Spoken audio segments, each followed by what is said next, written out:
And on this Friday, we've got a special guest we're going to be visiting with, a guest that may well be familiar to you, Lee Elder.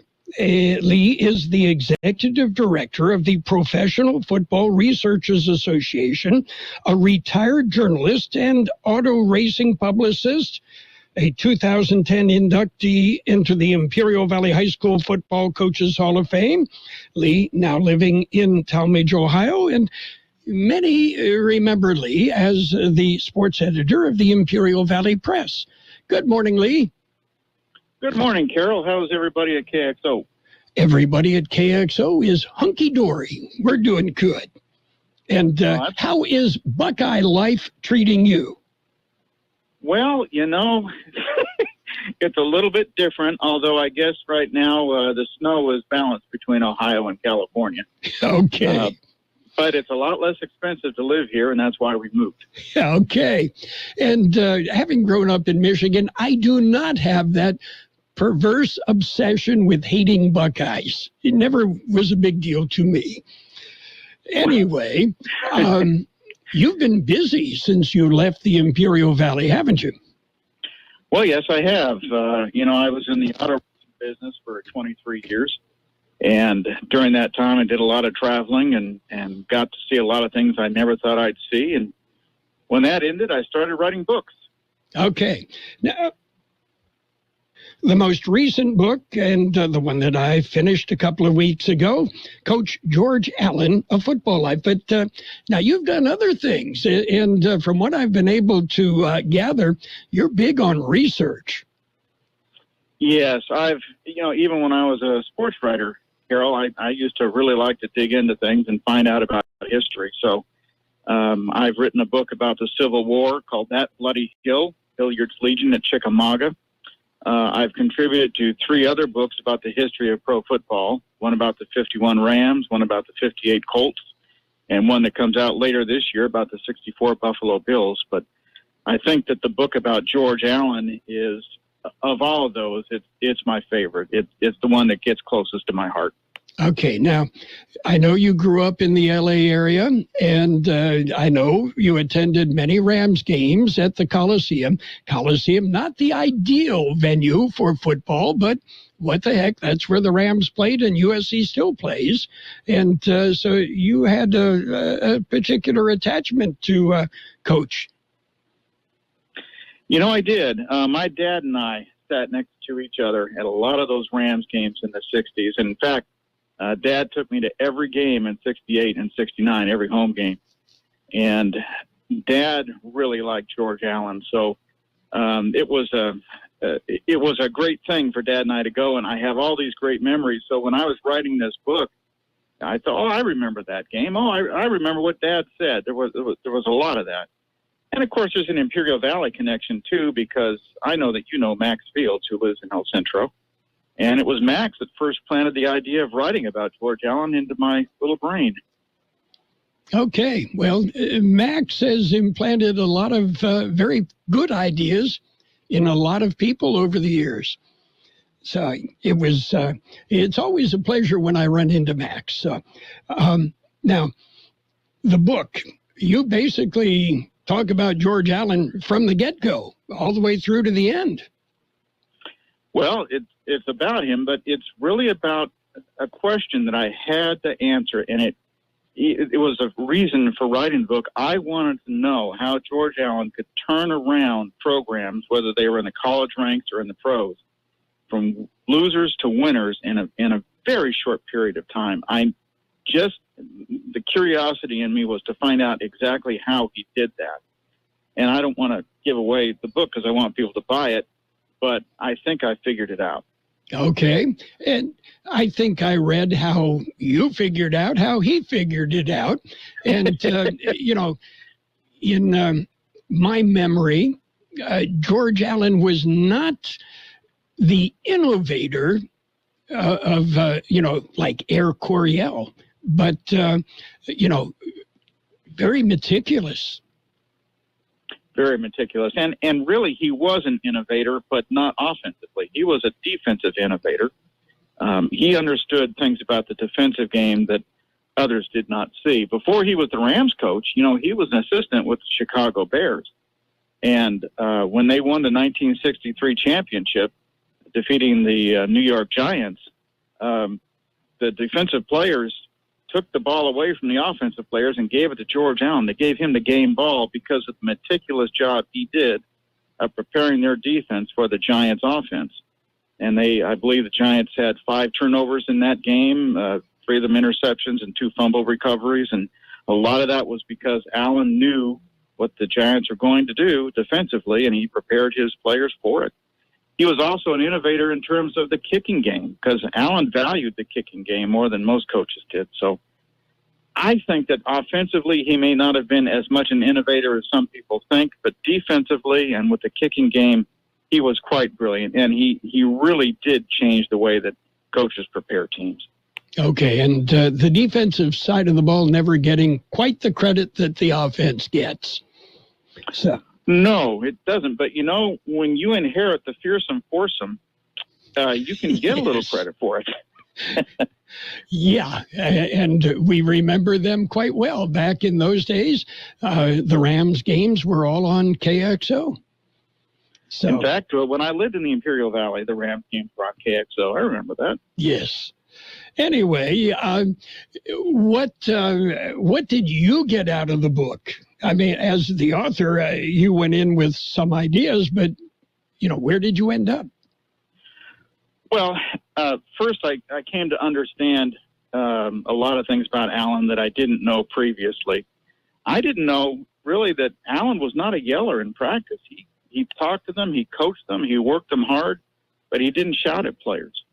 And the other thing that really surprised me about Allen was that he didn't call plays from the sidelines. During the week, he prepared his teams, told them what they needed to do, told them how he wanted them to do it, and then game day, they called their own plays. The quarterbacks called their own plays, the defensive players called their own plays, and I didn't realize that. So to me, that was really interesting, and I think that goes back to team building, Carroll, because it allowed the players to feel like they had some buy-in, like they had some say in how things were doing. And Ron McDowell told me that he really, among others, he really liked that.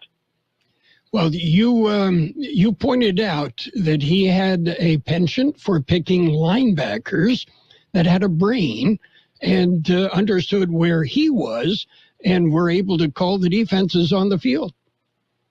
Yes, he did. Among those, Jack Pardee, which is sort of ironic because it was Pardee that replaced Allen as the head coach of the Redskins. But Pardee was one of them, and he's the first one you think of when you think about Allen and linebackers. But he also had some linebackers in college that were very good. I talked to some players at Long Beach State who told me the same thing. Allen gave them the framework, and they called the plays. And the following week, if Allen thought that they called a bad defense, he talked to him. He said, here's why you should have done this. Here's what you could have done. Here's what didn't work. And they were better the following week. It was, for a football guy, and I know that you love the game, Carroll, this was an education. It really was. Well, and you pointed out he wasn't a yeller or a screamer, and that got the point across. He treated his players, you're men, you're professionals. Here's what I want you to do. Do it. Yeah, it was interesting. Max Fields told me about, he had an injured shoulder, and he missed one game and part of another one. And as he's walking down the tunnel to go to practice, Allen says, by the way, Fields, you're starting Saturday. And that was all he said. There was no big rah-rah. There was no go get him, no, none of that kind of thing. It was just very matter of fact. You're playing. I know you're ready. Go get him. And Max said that he really appreciated that approach. And other players told me the same thing. Well, you treat the players like men. And obviously he got results everywhere he was. So, and you point out there was a lot of drama along the way as well. Yeah, there sure was. And if you remember the Rams of the 60s, you remember the carousel of coaches that they had. Every 2 or 3 years, they'd get somebody fired. So here's George Allen, turned them into winners in 66, got them into the playoffs in 67, and at the end of the 68 season, his owner called him and said, Merry Christmas, you're fired. I worked for a guy like that, yeah, okay. Yeah. So you understand better than anybody what that felt like. And Dan Reeves was the owner, and he eventually rehired Allen to coach in 69 and 70. And then at the end of 70, Allen was gone to the Redskins. Reeves fired him again, and the Redskins were only too happy to have him. And then, owners don't like to spend money. Coaches do. And Allen was also the general manager of Washington. So there were some problems there. And eventually he never signed a new contract that he had because there was some things changed in his contract that he didn't like the changes. So he was not actually fired by the Redskins, but he never signed a contract that he had sitting on his desk, and that ended up ending his time with Washington. Okay. Now, where can I get your book? You graciously had one sent to me. I'm disappointed it wasn't signed, but I know the book is available online. I know it's available at Target and a whole bunch of other places, right? Well, it is, and I tell you, the reason yours wasn't signed is because I was too cheap to send one of my copies. I had my publisher send it, so I didn't have an opportunity to sign it. But I'll send you an autograph anyway, and then you can post it in there, and you'll be great. Okay. The book is available on Amazon, any online publisher, any online bookseller, but it's also available through my publisher, McFarland and Company Publishers out of North Carolina, and that's MC capital FARLAND, and then books.com, McFarlandBooks.com, so you can order it directly from the publisher or from Amazon and get the same price and the same good treatment. Okay. And the title of the book is Coach George Allen, A Football Life. And now I am going to buy your book on Chickamauga. And we're going to read that. I am most definitely a history buff. I think I probably would have been teaching history if I hadn't ended up in broadcasting. And I do have a suggestion. Okay. Vastly underrated. Finally made it into the Football Hall of Fame. My favorite coach of all time. And you know who I'm talking about, don't you? I believe you're talking about Coach Coryell. Eric Coryell, Coach Don Coryell, was coaching at San Diego State when I was there, and never quite got, in my opinion, the respect that he was due for really opening up the game. Well, what's interesting about Don Coryell, and by the way, I agree with you, he belonged in the Hall of Fame long before he got there. But the interesting thing about Don Coryell is that, in the 1950s, he invented the I formation. It was Don Coryell who taught the I formation to John McKay in 1960 as an assistant coach at USC. And his first great tailback was El Centro resident Max Fields. Averaged 9.3 yards a carry his senior year at Whittier when Coryell was his head coach. Don Coryell would be a great topic for a book. Perhaps I should do it. If you do, I want credit on it. You know what? I'll put you at the front page. Just spell the name right. So everything else, I know you mentioned you've got another book coming out. So things appear to be well ordered, and it sounds like your lovely bride, Amy, is making sure that you're heading in the right direction. Always. And I have to tell you that there is no lonelier feeling in the world than sitting across a desk looking at your husband stare at the ceiling while he tries to figure out some small football point. But Amy puts up with that, and she does a lot of my proofreading and helps me choose pictures, and it's very much a team game. And thank you for mentioning her. She taught in the Imperial Valley for 20 years, most of the time in the El Centro School District.